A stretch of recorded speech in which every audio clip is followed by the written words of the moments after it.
እሺ በዚህኛው ቪዲዮ ምናየው IP address ክላሱን ነው the same package ከዌብ ብራውዘሩ ጋር አንድ ፓኬጅ ላይ የሚገኙት ግሩፕ ፓኬጅ ነው ዌብ ብራውዘሩ እንደምናየው ፓኬጁ ምንድነው ግሩፕ ነው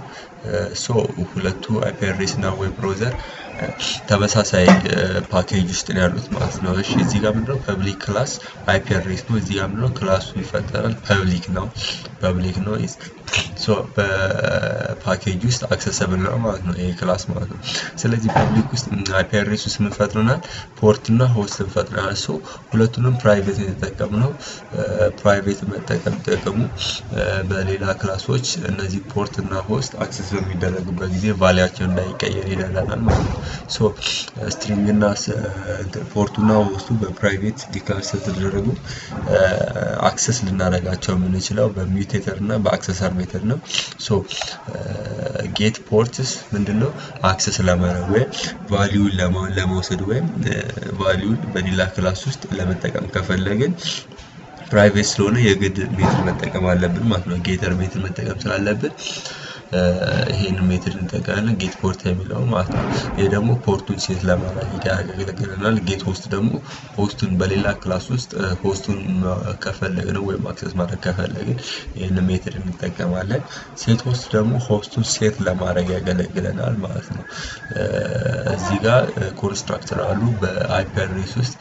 at default ምንም IP address እና ፖርት እና ሆስት ፕሮቫይድ ካልተደረገ by default ይሄንን ፖርት እና ይሄንን ሆስት ይጠቀማል ማለት ነው ስለዚህ ኮኔክት አንዳንድ ጊዜ ላስቸግር ይችላል ኮኔክት ካላደረገ ፖርቱን እና ሆስቱን የግድ ከአለው የኢንተርኔት ሁኔታ ጋር ማመሳሰል ስላለብን by default ግን 8080 ፖርቱ ነው ሆስቱ ደግሞ 191070 ነው by default ይሆናል የሚሰራ ከሆነ ይሰራል የማይሰራ ከሆነ ደግሞ ሆስቱና ፖርቱን ኦፕሽንስ ገብተን መቀየር እንችላለን ማለት ነው ይሄ ደግሞ ይሄ IP ኮንስትራክተር ይሄ ስለዚህ በጠቅላላ ኮንስትራክተር ይሄ IP address ክላሱ በዌብ ብራውዘር ውስጥ ሜን ሜተድ ውስጥ ቀደም እንዳየነው ወይ ባለፈው ቪዲዮ እንዳየነው ሜን ሜተድ ውስጥ ምንድነው ኦብጀክቲቭ ፈጠርና ኮንስትራክተሩ ኮል ይደረጋል by default ኮንስትራክተሩ ኮል ይደረጋል ሶ ኮንስትራክተሩ ኮል በሚደረግበት ጊዜ ምንድነው by default ፖርቱ ስንት ነው 8080 ነው 1090 ሆስት ደግሞ 191070 ነው ስለዚህ ምንድነው ዌብ ብራውዘሩ ላይ እዚህ ጋር ካልተከተተ ኦፕሽን ገብቶ IP address እና ፖርቱ እና ሆስቱ ካልገባ by default 80 ፖርቱ እና